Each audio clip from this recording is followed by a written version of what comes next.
I am John Laspina, the Carnivore teacher, and today I'm talking to you about Keto Look-Alikes. What is a Keto Look-Alike? A Keto Look-Alike is something you either buy that says keto on it, that has supposedly low carbs, or you make it from scratch with a wonderful recipe that you found on the internet. Keto brownies, keto cheesecake, keto fudge, anything that you would normally have had on our standard American diet that was really bad for us, that was high in carbs and sugar, you make a keto version of it that's low in carbs and sugar, thinking, well, it's keto approved and I can eat this anytime I want.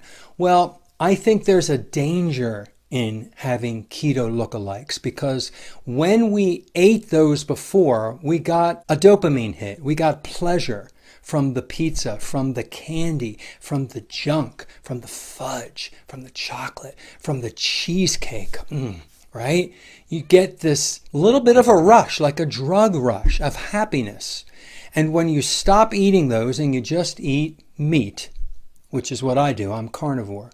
If you go back and have a keto approved treat that is almost zero carbs, but it looks like the original thing that you used to love, that made your eyes roll back into your head, what are you doing? You're stimulating that addiction again. So it's a mental thing. You're eating the keto cheesecake and keto fudge and keto brownies for your head, not for nutrition. Yes, you're going to get some of that tastes good feeling like you used to have. And mentally you'll say, oh, but it's keto. It's low in carb, doesn't have any seed oils. Well, true. And so that does make those keto products less bad than their originals, but you're still feeding your relationship to that addiction. We have an addiction to food, some of us. I know I did, with sweet things. So if I were to mimic something sweet by adding monk fruit and stevia and make a keto treat, I am feeding that addiction. See, I had a relationship to sugar that was unhealthy. So why teeter-totter and play with it and say, oh, I'm going to just tickle the senses and trick myself into thinking I'm getting sugar, but it's really not going to raise my glycemic index. Well, you're playing with fire because what is that going to do? Then you're going to have a craving for more, and it might lead you back into the original bad stuff. Or you're just going to eat a lot of that keto stuff. And it's not the best food. They use net carbs instead of total carbs to trick you into thinking you're not getting any carbohydrates and sugar when you have a little bit more, those net carbs add up. The total carbs are what the body sees. The body sees protein, fat, and carbohydrates. Whether you call them net carbs or total carbs, you're giving yourself carbohydrates. So I suggest that if you're just starting keto from the standard American diet, you can dabble in keto lookalikes. I did. And it maybe got me over a hump and helped me push further. But eventually I stopped. And eventually I stopped using the artificial sweeteners and I stopped making the keto treats because I realized it was making me crave the real stuff and want more. So, recently I made a video about stopping coffee and an update to that. I just get off of it completely. Get off of it. It's just a lookalike and you're playing around with your relationship with your addiction. Once an addict, always an addict. When an alcoholic stops drinking, for 20, 30 years they've never had a drink, they still identify themselves as an alcoholic because the person knows if they have just one drink, that's going to turn on that switch again and they're going to go down that slippery slope and they can't stop drinking and all the negative side effects that go along with losing control over your life. Okay, you're losing control over your relationship with the alcohol. It's the same thing with anything that you can be addicted to.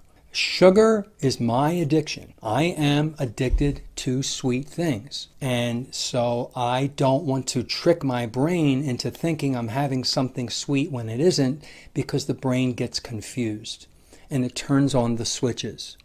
So that is my reason right now in this video to share with you why we should not indulge in keto lookalikes. You can use them as a tool at the beginning to get over humps to push you further into keto and carnivore, but you should not make them part of your regular food.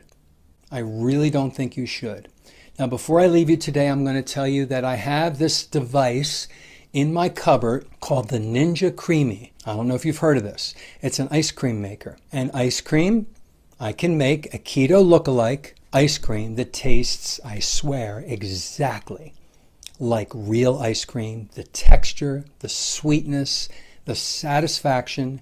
And when I first bought the machine, I made and had them ready to go in the freezer. I had them twice a day after both of my meals. I couldn't wait to eat my first meal so I could get to the creamy. Then I couldn't wait for dinner so I could get to the creamy. And then I realized this is an addiction. It's not sugar though. How can this be an addiction?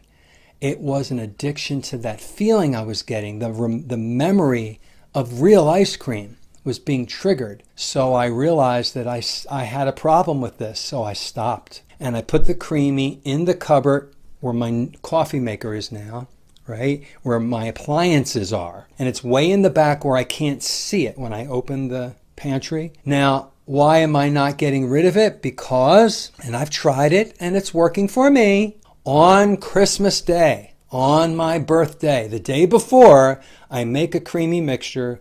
I put it in the freezer. On the day, the special day, I pull the creamy out and I make some look-alike ice cream for my birthday, for Christmas. And I did it once on my birthday, once on Christmas so far, and I was able to put the creamy back up, and I'm not going to touch it again for another year. I know it's there, but I'm not touching it for a year. Now, guess what? After I had that on my birthday, my brain started trying to convince myself, hey, John, you did it. You did it. Now, just have another one maybe once a month. You can handle once a month. You did it for once a year. You can do it once a month. See what my brain was doing? My brain was making me rationalize to get more. And I know that if I had done it once a month, that my brain would have told me, you can do it twice a month, and then just once a week. And do you see what's happening? The slippery slope got slipperier. So I am now contemplating not using that creamy at all, or I have to fight that battle. The once a year that I do it, I have to stop listening to my brain trying to rationalize to make it more. That's how I know that it's an addiction. That's what the addiction does. It makes you do anything you can to rationalize to get your addiction. I suggest that you not do lookalikes. All right? I might give the creamy away. Otherwise, I know it's there, right? And I'm looking for the next holiday so I can have it. And I shouldn't, because that's an addiction. Ladies and gentlemen, eat well. Everybody's different. I know my addiction. I know my brain. Learn yourself. Learn your brain and what your triggers are. And be honest with yourself. And every day you will be healthier and become the optimized version of yourself. Have a great day.